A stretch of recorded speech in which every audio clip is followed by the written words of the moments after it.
Good morning my dear friends. आप सब लोग कैसे हो? आप सब लोग को ये जो आज की क्लास है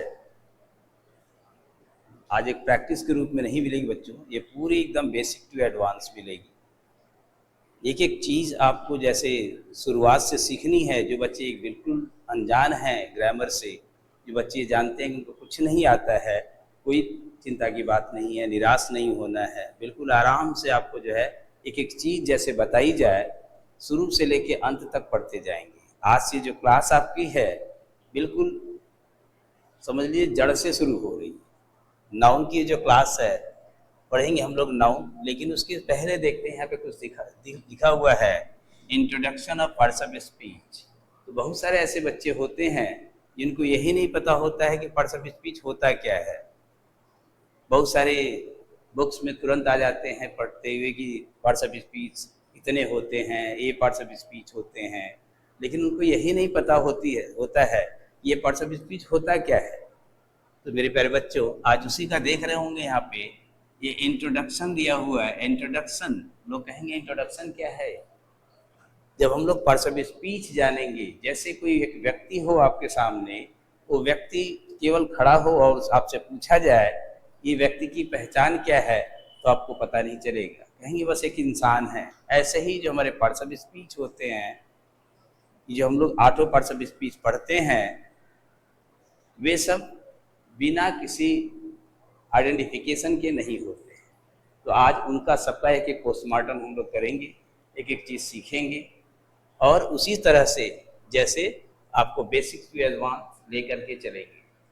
एकदम शुरुआत से ABCD से लेकर के Z तक चलेंगे सब कुछ। लेकिन आज पहला क्लास आपका है introduction of parts of speech. तो सबसे पहले हम लोग जाने कि पार्ट्स ऑफ स्पीच होता क्या है। वेरी सिंपल डेफिनेशन अगर हम देखें इसकी, the word which describes the function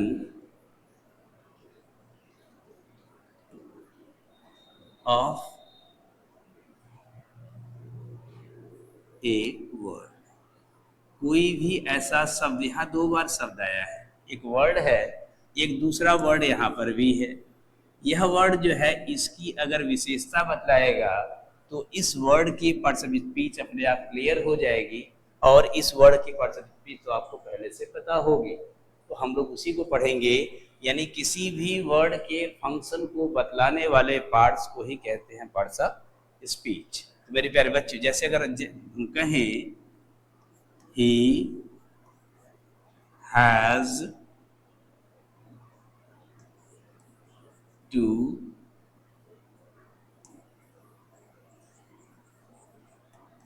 beautiful daughters। यहाँ पे एक सेंटेंस को देख रहे होंगे, चलिए इसी का पोस्टमार्टम करते हैं। यहाँ पे देख रहे होंगे एक वर्ड इधर है, दूसरा इधर है, तीसरा इधर है, चौथा इधर है। तो सारे वर्ड्स के अलग अलग पार्ट्स ऑफ स्पीच होते हैं। ही जो है किसी न किसी व्यक्ति के नाम की जगह यूज किया गया है। जब किसी नाम की जगह यूज करेंगे तो वह प्रोनाउन हो जाएगा। यह क्या है? आपका प्रोनाउन है। हैज क्या है? यह एक वर्ब है, पोजीशन शो करता है। जो वर्ड किसी पोजीशन को दिखाए, किसी एक्शन को दिखाए, वो वर्ब हो जाता है। टू किसको बतला रहा है? ब्यूटीफुल किसको बतला रहा है? जरा आगे देखते हैं। ये डॉटर्स, ही हैज डॉटर्स। ये डॉटर्स क्या है? किसी न किसी व्यक्ति का नाम है, नेम ऑफ पर्सन है। जब नेम ऑफ पर्सन है तो ये नाउन हो गए बच्चों। ये नाउन है। वो नाउन कैसी हैं? डॉटर कैसी हैं? ब्यूटीफुल है। कितनी डॉटर्स हैं? 2 हैं। ये दोनों के दोनों किसके बारे में बतला रहा है? इसी नाउन के बारे में बतला रहा है। तो आप सिंपली आप इसको कह सकते हैं कि ये दोनों के दोनों क्या है? एडजेक्टिव हो गए। ये तो एक सिंपल सा एग्जांपल है कि कैसे हम एक एक वर्ड को जानेंगे। इसके पहले हमने कहा था कि यहाँ 2 शब्द हैं, एक वर्ड इधर है, एक दूसरा वर्ड इधर है। आइए जानते हैं वर्ड होते क्या है। What is a word? छोटे छोटे चीज को जान लेंगे, फिर हम लोग आगे बड़े बड़े चीजों को जानेंगे। ये जो वर्ड होता है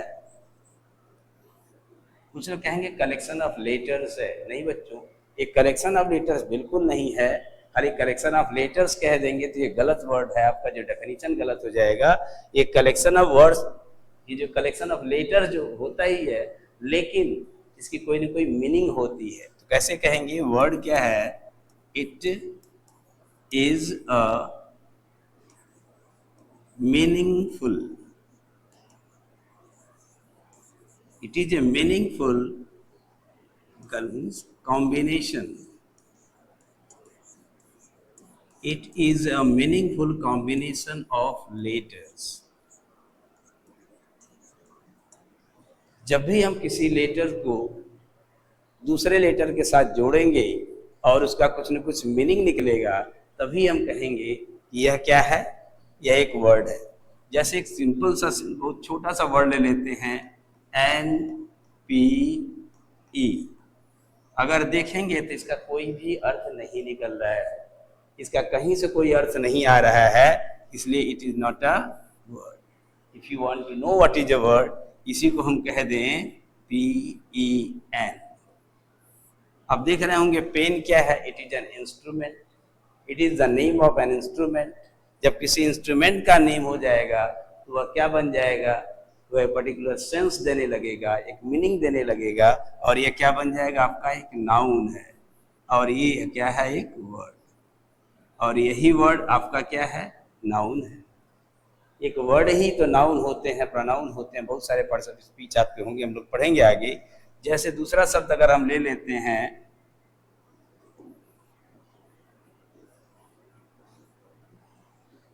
ए। अगर इसको देखिए, PPLEA, ये भी क्या है? कॉम्बिनेशन ऑफ लेटर्स है, लेकिन क्या इसका कोई अर्थ आ रहा है? तो बिल्कुल नहीं आ रहा है।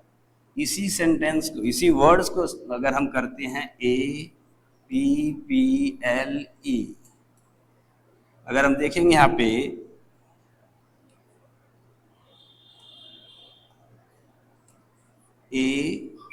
APPLE है, APPLE आपका है। देख रहे होंगे तो इसका कुछ न कुछ तो अर्थ आ जा रहा है। Apple is the name of a fruit, simply कह लेंगे यह एक वर्ड है। आगे चलते हैं। इसी तरह से ये जो वर्ड होता है, ये वर्ड कभी कभी सिंगल वर्ड से भी एक सेंटेंस बन जाता है, कभी कभी करता है क्या है? पूरे कॉम्बिनेशन के साथ चलता है। इसी कॉम्बिनेशन को कहते हैं हम सेंटेंस। हम ऐसा क्यों ये सब सेंटेंस वगैरह के बारे में हम लोग जानने की कोशिश कर रहे हैं? क्योंकि पार्ट्स ऑफ स्पीच हम तभी जान पाएंगे सही ढंग से जब हम ये जान ले सेंटेंस है तो उसके पार्ट हैं, और इन्हीं पार्ट को जो है मिला करके हम कोई स्पीच तैयार करते हैं, हम बोलते हैं। इसी को कहते हैं पार्ट्स ऑफ स्पीच। चलेंगे सेंटेंस की तरफ। तो सेंटेंस क्या होता है? सिंपली कह लेंगे एक वर्ड। लोग कहेंगे वर्ड कैसे सेंटेंस होगा? ये भी होता है। हमने कहा गो, रन, कम हियर, देखेंगे दो वर्ड को मिला के बन गया है। गो सिंगल वर्ड को मिलके बन गया है, कम किसी एक वर्ड को मिलके बन गया है। तो a word are a group of words, a group of words that has a complete sense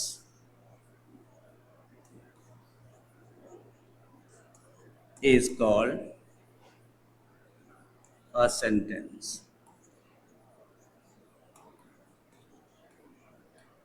यहां देख रहे होंगे पूरा का पूरा एक सेंटेंस जो हो जाता है, लेकिन ये सेंटेंस बनता कैसे है? बड़ा सिंपल तरीका है। आपको पता होना चाहिए कि सेंटेंस बनाने के लिए आपको एक वर्ड की भी जरूरत हो सकती है या ग्रुप ऑफ वर्ड्स की भी जरूरत हो सकती है। कभी कभी हम लोग जो ग्रुप ऑफ वर्ड्स जो लिख तो देते हैं, लेकिन उसका कंप्लीट सेंस नहीं आता। उन्हीं जो ग्रुप ऑफ वर्ड्स होते हैं, अगर उनका कंप्लीट सेंस ना आए, ग्रुप ऑफ वर्ड्स ये हो, इसी को हम लोग फ्रेज भी कहते हैं। इसी को फ्रेज भी कहा जाता है। तो फ्रेज और सेंटेंस दोनों में क्या डिफरेंस है? अब ये एग्जांपल ले लेते हैं। A man on the road, सड़क पर एक आदमी। यहां देख रहे हैं a man on the road. अगर आप अर्थ निकालेंगे तो अर्थ नहीं निकलेगा, लेकिन इसका कुछ न कुछ तो अर्थ है ही। सड़क पर एक आदमी, ये क्या बन गया आपका एक फ्रेज। बच्चों फ्रेज समझ में आ गया होगा, क्योंकि आगे काम आएगा। जैसे ही हम लोग पढ़ेंगे पार्ट्स ऑफ स्पीच के कुछ पार्ट्स, उसमें आपके सेंटेंस, वर्ड्स और ये जो फ्रेज सभी आएंगे नाउन में, इसीलिए इसको आप लोग जानते रहिए, क्योंकि आगे हम इसको नहीं बता पाएंगे। और दिया है a man is standing on the road. एक आदमी जो सड़क पर जाकर के खड़ा हो गया है। अब देख रहे होंगे ए मैन यहाँ पर क्या बन गया, आपका सब्जेक्ट बन गया। इज स्टैंडिंग क्या बन गया, वर्ब बन गया। ऑन द रोड क्या बन गया, आपका कॉम्प्लीमेंट बन गया। ऐसे सब्जेक्ट और वर्ब के आगे कुछ और पार्ट जुड़ जाते हैं, इन्हीं को कहते हैं एक सेंटेंस। तो सेंटेंस क्या हुआ, ये वर्ड भी हो सकता है, एक कलेक्शन ऑफ वर्ड्स भी हो सकता है जिसका कोई मीनिंग हो। एक मीनिंगफुल कॉम्बिनेशन ऑफ वर्ड्स और a group of words is called a sentence. तो हम चलते हैं कुछ अगले पार्ट की तरफ। अब इसमें अगर हम देखेंगे इसी के सेम, अगर हम आप इसको पोस्टमार्टम करने बैठ जाएं, यहाँ देखेंगे ए आपका आर्टिकल है, मैन किसी पर्सन के लिए कहा जाता है तो ये आपका नाउन है, इज हेल्पिंग वर्ब है, स्टैंडिंग आपका मेन वर्ब है, इसी को मेन वर्ब कह लीजिए या दोनों को मिला के आप वर्ब कह लीजिए। ऑन आपका प्रेपोजिशन है, द फिर से आपका आर्टिकल आ गया, और रोड किसी जगह का नाम है, ये नाउन है। देख रहे होंगे अलग अलग वर्ड के अलग अलग फंक्शन है। इन्हीं अलग अलग फंक्शन को बताने के लिए हम लोग पढ़ते हैं पार्ट्स ऑफ स्पीच। तो आइए चलते हैं इसी पार्ट्स ऑफ स्पीच की तरफ, जरा देखें ये पार्ट्स ऑफ स्पीच हैं कितने। मेरे प्यारे बच्चों, आप लोग सबको पता है, एकदम छोटे छोटे बच्चे भी स्कूल में पढ़ते होंगे कि there are 8 parts of speech. यहाँ पर 8 पार्ट्स ऑफ स्पीच लिखा हुआ है। इसमें एक और पार्ट्स ऑफ स्पीच होता है जो हिडन होता है, उसको 9वां पार्ट्स ऑफ स्पीच हम लोग कहते हैं, जिसको कहते हैं डिटर्मिनर। ये जो आपके डिटर्मिनर्स होते हैं, तो टोटल 8 पार्ट्स ऑफ स्पीच तो है ही हैं। जिसमें है पहला पार्ट्स ऑफ स्पीच देख रहे होंगे, नाउन है। ये नाउन क्या है अभी डिटेल से पढ़ाएंगे। ये प्रोनाउन भी बड़ा इंपॉर्टेंट पार्ट है। अगर किसी पार्ट्स ऑफ स्पीच में अगर आप देखते हैं, अगर आप नाउन और प्रोनाउन नहीं जानते हैं तो आप सेंटेंस भी नहीं बना पाते सही ढंग से। क्यों?